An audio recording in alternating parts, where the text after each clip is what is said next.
ఇక్కడ పాపం ఆయనకి రాజకీయ అవగాహన ఉండి మాట్లాడారు, లేదు ఆవేశంతో మాట్లాడారు, ఏదో చెప్పాలని చెప్పారో అయితే నేను దాంట్లో ఏంది కామెంట్ చేయను. కానీ ఆ 3 అంశాలు ఏదో ఒక అంశమై ఉంటుంది. ఎందుకంటే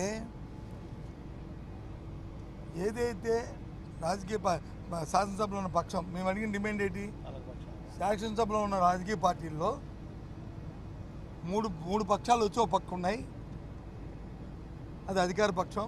ఇంకా మిగిలిన ఒకటే పక్షం, ఆ పక్షం వచ్చి వైసీపీ. కాబట్టి దానికి ఆ స్టేటస్ ఏమని అడిగాం.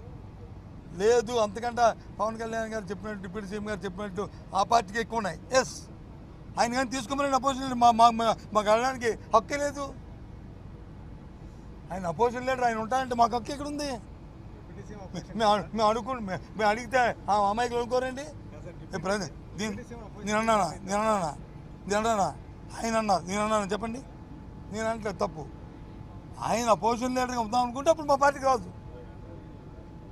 ఎందుకంటే మా పార్టీ కంటే వైసీపీ కంటే ఆయనకి ఎక్కువ ఉన్నాయి.